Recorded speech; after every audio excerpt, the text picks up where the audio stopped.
আসসালামু আলাইকুম রহমতুল্লাহ। আজকে ইএম স্টাডির পক্ষ থেকে আপনাদের সবাইকে জানাই স্বাগতম।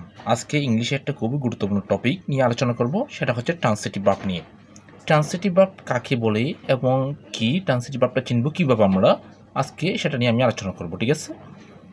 ট্রান্সিটিভ ভার্ব মানে হচ্ছে সকর্মক ক্রিয়া। ট্রান্সিটিভ ভার্ব মানে হচ্ছে সকর্মক ক্রিয়া, ঠিক আছে?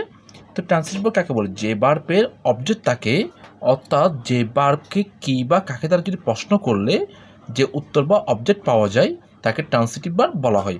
যদি আমি কোনো ভার্বকে কি বা কাকে দ্বারা যদি প্রশ্ন করে যদি কোনো একটু উত্তর পাই তখন তাকে ট্রান্সিটিভ ভার্ব বলা হয়, ঠিক আছে?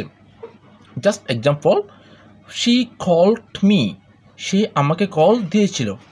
তাহলে আমি যদি প্রশ্ন করি সে কাকে কল দিয়েছিল, সে আমাকে কল দিয়েছিল, তাহলে আমি কাকে দ্বারা প্রশ্ন করে উত্তর পাইছি না? আমি উত্তর পেলে এটা হচ্ছে ট্রান্সিটিভ ভার্ব।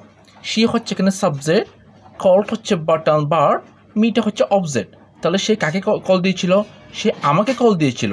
তাহলে আমাকে যেহেতু কল দিয়েছিল তাহলে আমিটা হচ্ছে কি স্যার? অবজেক্ট। তাহলে কে কল দিয়েছিল? সে কল দিয়েছিল, সেটা হচ্ছে সাবজেক্ট, আর কলটা হচ্ছে ভার্ব। তো এখানে আমি কী বা কাকে দ্বারা আমি প্রশ্ন করে উত্তর পাইছি, উত্তর পাওয়ার বিনিময়ে, তাহলে এটা হচ্ছে transitive verb. Second example, he ran a race, সে দৌড়াচ্ছিল। সে কোথায় দৌড়াচ্ছিল? সে রেসে দৌড়াচ্ছিল। ধরুন আমি যদি কাকে যদি প্রশ্ন করি সে কোথায় দৌড়াচ্ছিল, তাই উত্তর কী পাবো? সে রেসে দৌড়াচ্ছিল। তো এখানে আমি কী বা কাকে দ্বারা প্রশ্ন করে উত্তর পাইছি, তাহলে এটা হচ্ছে ট্রান্সিটিভ ভার্ব। এখানে রেসটা হচ্ছে অবজেক্ট, হিটা হচ্ছে সাবজেক্ট, আর রানটা হচ্ছে ট্রান্সিটিভ ভার্ব। তিন এক্সাম্পল, রাকিব রিডস এ বুক, রাকিব বই পড়ে। তাহলে যদি প্রশ্ন করি রাকিব কি পড়ে? রাকিব বই পড়ে। তাহলে আমি কি বা কাকে দ্বারা এখানে প্রশ্ন পাইছি, তাহলে এটা হচ্ছে ট্রান্সিটিভ ভার্ব। যদি কোনো কথা কি বা কাকে দ্বারা যদি প্রশ্ন উত্তর পাই, এটা হচ্ছে এক কথা ট্রান্সিটিভ ভার্ব। তারপর হচ্ছে আই সি এ বার্ড, তাহলে আমি কি দেখি?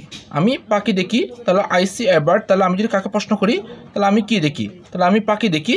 তাহলে আইটা হচ্ছে সাবজেক্ট, সিটা হচ্ছে ভার্ব, এ বার্ডটা হচ্ছে অবজেক্ট।